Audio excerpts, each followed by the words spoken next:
welcome to today's episode of the Balanced Approach podcast. I'm your host, Louis Padian. I hope that you're doing well and are enjoying the podcast and the topics we've covered so far.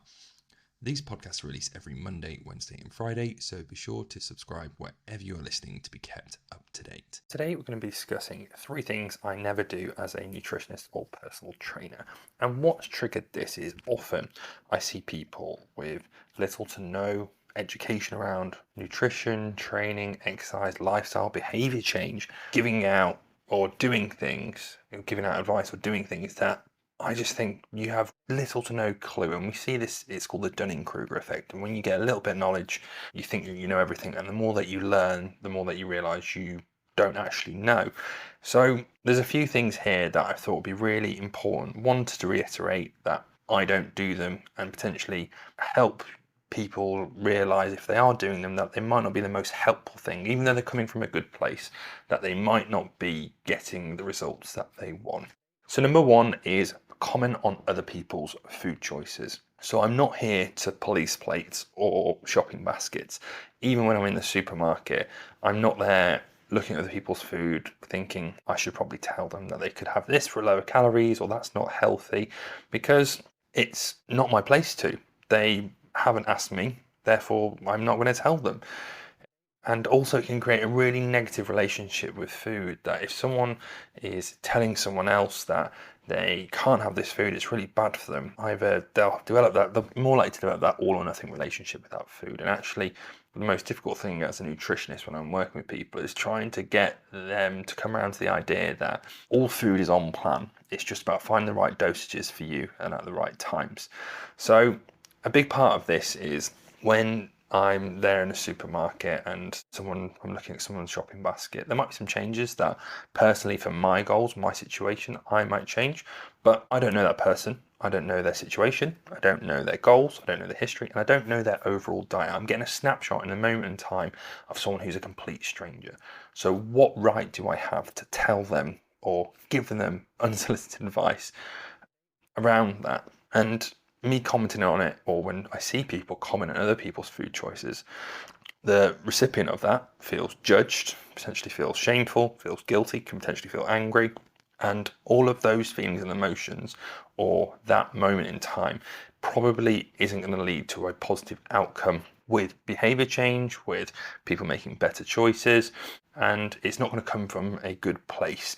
So commenting on other people's food is never helpful unless they're asking for your advice, and unless that you've got what you'd see as a valid opinion and you've got some knowledge in this area, then I'd probably refrain from doing it. So a 2023 study found that non-judgmental and a flexible approach to food centered around sort of mindful eating practice, which is a tool I develop a lot with my clients around being as present in the meal, not developing a poor relationship with it, trying to savour every mouthful, lots of different skills we develop around that. All those skills led to improved body image and reduced disordered eating behaviours. So that's not eating disorders, that's disordered eating behaviours. And I probably need to do an episode to differentiate the two, because that's quite a hot topic at the moment.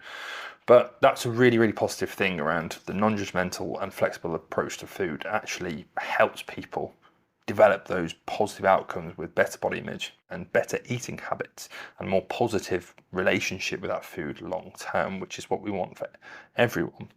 Another study from 2022 realized the link between positive food relationships and sustainable weight management as well, highlighting the importance of self-compassion and intuitive, or a more intuitive approach to eating. And that's where it sort of goes on another step as well, that yes, we get people with improved body image and reduced disordered eating habits, but actually having that positive relationship with food can lead to better weight outcomes for people long term. And it doesn't seem that that message has quite got across to people yet, that instead of feeling that the only way to lose weight and keep it off is to restrict and go on to a diet that we don't really enjoy, that we have foods that we don't consider healthy or good foods at all, such as chocolate cakes, biscuits, all those sorts of things. Actually having a more flexible mindset and approach to that, and developing a really positive relationship with those foods, so you are able to enjoy them in moderation, but also understand that the majority of your diet probably is best coming from whole food sources, getting an abundance of fruits and vegetables in good protein sources, and knowing about energy balance and having an overall healthy lifestyle. That will all come from developing that positive relationship with food, and that can lead to better weight outcomes long term, which is what seems to be one of the biggest things, and it's often one of the biggest things that I work around. It's people wanting to get a bit healthier but also manage their weight and better health long term. So it's all about respecting individual preferences, individual choices as well. That as much as I, as a coach, want everyone to make all these healthy changes, it's completely within someone's right not to do that, and that's completely fine. And I have to respect it as a coach and as a practitioner. And it's all about people making decisions for themselves, and if they want help and support, then they can reach out to me, and that's what I'm there for. And we want to foster that positive relationship with food. I don't want to be criticizing people's food choices, because again, it's not going to develop that positive relationship with that food group. So again, that's why we might work on building that positive relationship with food, with things like mindful eating practices, developing better ways to respond to emotional triggers, and instead of reacting impulsively, responding thoughtfully, and having better coping mechanisms in place to progress people to a healthier and happier life. So number one, I don't comment on people's food choices. Next up is, and this is a really big one, and it's really prevalent within healthcare, and that is, I don't assume the issue. So we want to focus on the individual and not just what they look like. And that's a really, really big thing. And that seems to be a really big thing that's been fueled by the social media presence, that we take advice from people who are quote unquote in really good shape, but may not have any sort of nutritional background. They might not have any clue what they're talking about. And they may have landed there by choice, really, or with really unhealthy habits and behaviors. Not always the case, but often the people who are giving out all these unsolicited advice around how to get abs, how to get really shredded, and some of the practices and messaging around it is really, really quite toxic potentially. So what happens is, when someone comes into my clinic, when I'm working in the NHS, usually on their referral and things like that, I'll be able to see their BMI, I'll be able to see any previous blood work, and get an idea of any lifestyle conditions, etc., and who else they've been working with within our sort of area in the PCN. Or if someone walks to me street, I'll obviously be able to see them visually. But it'd be wrong for me to just look at someone's body weight and go, right, I can see they've got abdominal obesity, or look at their record and go, well, their BMI is really high and they've got poor blood work and they've got pre-diabetes or type 2 diabetes. They're going to want to speak about their weight. That might not necessarily be the case, and it'd be wrong for me to do that. And actually, often the approach that I take with patients is I'll let them decide what we're talking about. They might turn up in my session and they might be referred because the doctor says that they need to lose weight and they want some support. But me sitting down with them going, we won't talk about that for a second, because actually we often find that people get lectures on that enough. Me speaking to them as a person and going, right, what's important to you? What do you want to work on? They might say their weight's in there, but actually when we discuss their lifestyle, we might see they've got a huge amount of stress going on in their life. They might have children to look after. They might have a parent who is unwell that they're caring for. They might be working multiple jobs. They might have loads of life stresses, financial and things like that. And me lecturing them on they need to lose weight, their BMI is too high, and giving them all these negative consequences of that probably isn't going to be helpful. And actually me sitting there and going, right, so what's the issue? And maybe us ballparking or getting some ideas together of what things can we work on to get you feeling better more often. Because often what I find is that people in those situations, usually a huge amount of it is stressed, feeling overwhelmed, feeling unsure, feeling really emotional, and they lean into food as a consequence of that. And I've had multiple patients that actually, when we've taken this approach, going, right, let's deal with you as an individual and us work together to get a better relationship. And I'm not here to judge you, I'm here to help. And we'll just keep working on it until we get to a better place. Actually, that has a lot better outcomes with regards to their weight and overall health and well-being long term, and gets them to a better place sooner, and they probably are more likely to stay there as well. So we want to, one, challenge weight bias as well. So assuming that just because someone potentially looks overweight or has a higher BMI, that they are coming to me because they want to lose weight, that might not be the case. And also me creating a safe and inclusive space for everyone. So again, things like I don't comment on people's weight, we don't speak around, we don't let people put themselves down, because that's not going to be helpful and positive for someone moving forward. So we have a huge element of rooted self-compassion in there as well. So just to pull out some research, a 2020 study found that weight bias from healthcare professionals is associated with negative health outcomes for clients. And I've seen this from both sides as well. I've seen that from comments from healthcare practitioners. I've seen it with family members having really poor interactions with healthcare practitioners in their own instances. And will make them less likely to go to checkups to check things out if they've had a really poor experience, if their doctor has potentially pointed out and called them fat, just gone on about their weight, especially with doctor's appointments being so stretched. And this isn't all doctors, of course it's not, but these moments and times where potentially a practitioner has only 5 minutes, their GP appointments are really time short, and if someone's coming in with back pain, knee pain, and things like that, or pain in general, and the doctor sort of pulls the issue straight onto their weight, that might not be the thing that's causing that, and it can really put people in a really negative relationship with healthcare practitioners as well. So that's what I'm on about when I'm talking about we don't assume the issue. Tell people we're here to help in whatever they want to achieve with regards to improving their health and well-being.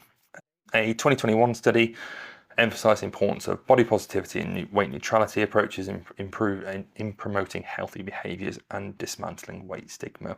So we really think that actually it's not about reducing weight initially, and even though we know the research shows that people who have a higher BMI are more likely to be at risk of conditions like cardiovascular disease, type 2 diabetes, that evidence is there.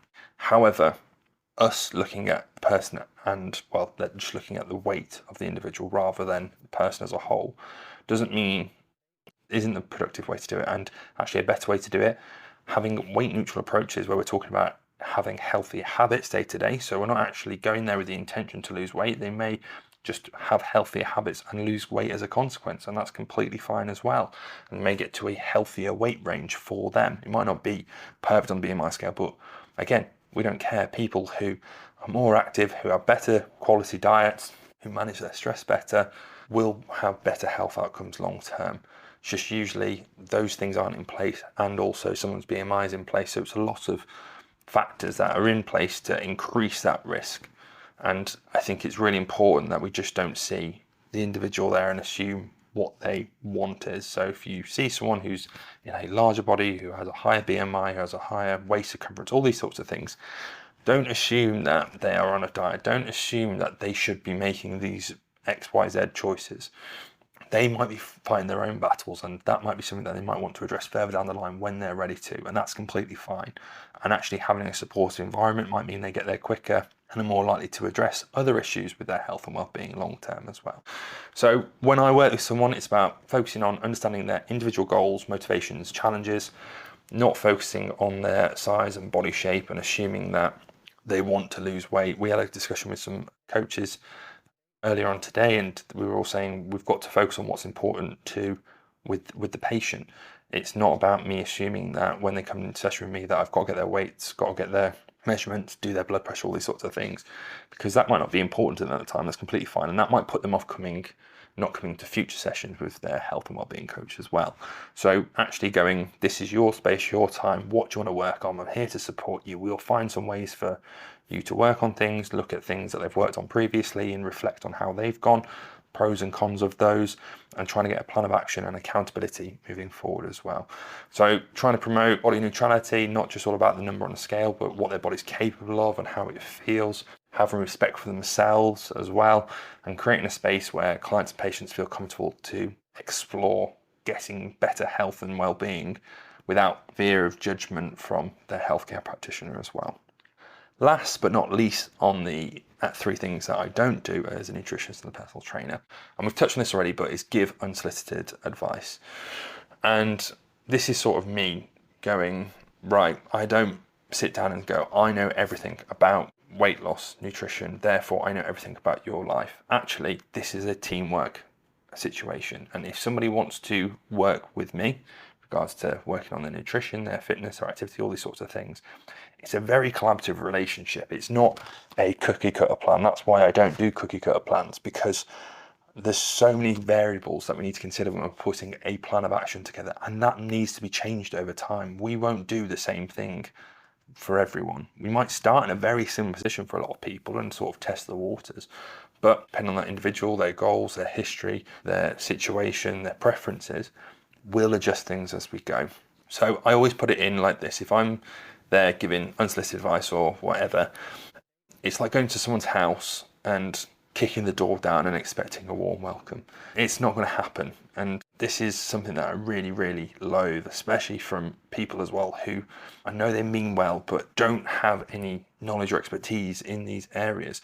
I don't go around giving unsolicited advice about people's cars just because my car had this one problem once, and my mechanic, I spoke to the mechanic, he said he did this thing, therefore that means whenever that problem comes up, a similar problem comes up for anyone else, I go tell them that they should do this, or I go around, knock on people's doors and telling them that they need to do this with their car.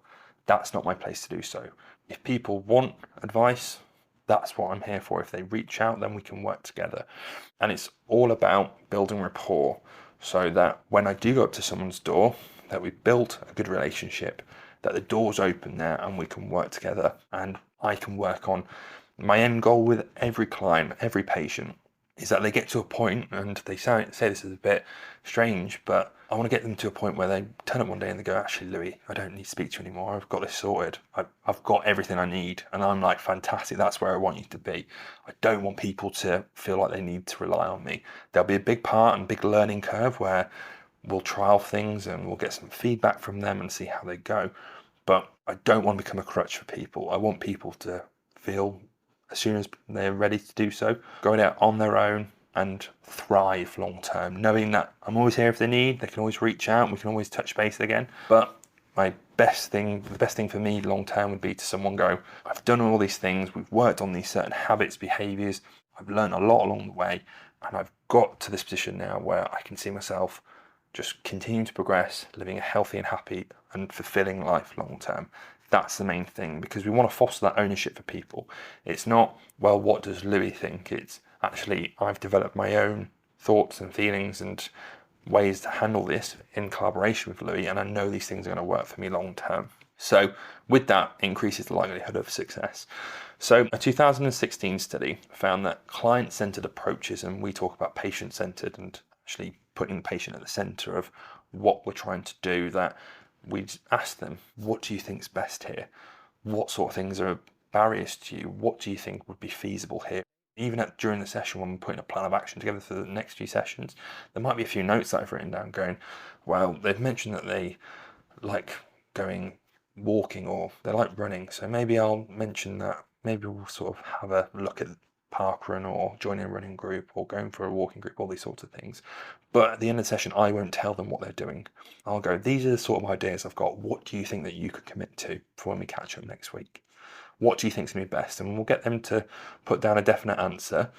But again, it's like, there's no pressure for me. I'm not going to hear next week. If we sit down next week and you've not done any of them, I'm not here to tell you off. I'm here to say, right, so why didn't any of it go to plan? Maybe the plan wasn't a good plan in the first place. Maybe it's not your fault, it's my fault because we put too much in there and you got overwhelmed. And if they come back and they've done one or two things, I'll be like, that's amazing. We can crack on, we can make some real good progress with them. And then we'll look at the things that maybe didn't go to plan and sort of come up with a different plan and adjust as we go. So that's what it's about, the client-centered approach. So this 2016 study found that where in a client-centered approach, where clients set their own goals and made choices in collaboration with the coach, led to better health outcomes long term. And that's what we want to do.